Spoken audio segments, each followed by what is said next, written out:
ISU was in a sticky situation last week trying to relocate more than a few bees, and it wasn't because of the honey. You're not going to believe it. KPVI News that works for you journalist Zane Hopen joins us now live from the newsroom to tell us about how these bees made it out safe. Zane.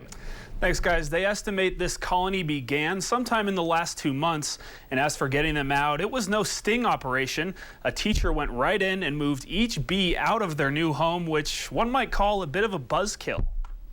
2 months ago, graduates of Idaho State University marched through the iconic Swanson Arch on their way to post-student life. Not long after, the arch became the home of 30,000 new residents. Well, I got a call, was it Tuesday morning, I believe, saying there was some bees in the arch. Staff at ISU have seen hornets' nests and other members of the bee family above the wood panels of the arch ceiling before. But what Rasmussen had never seen are honeybees, housed in a significant honeycomb at the ISU landmark. Can I get them? Do I have the capacity to get them? Do I have the skill set to get them? And how do I make it happen? Sarah Hofeldt is a fitness instructor at ISU, but in her spare time, she's been a beekeeper for 4 years. My uncle brought out some of his honey from his bees one time, and I fell in love with it.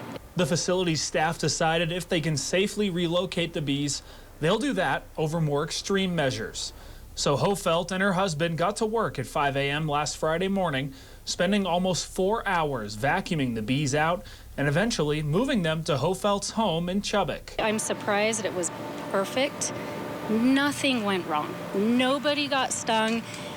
People were able to go right up underneath us, and the bees did not bother them one bit. And plenty of things could have gone wrong, but one thing they believed in was a decision to try and do what's best for the bees. We could have just gotten rid of the hive and boarded it up, but it's nice to go the extra step for something. Now, even today, there were a few confused bees, likely wondering if they just didn't get the memo that they were moving. But as for the rest, they're back to making honey away from campus. Live in the newsroom, I'm Zane Hopen. Back to you guys. All right, thank you very much, Zane.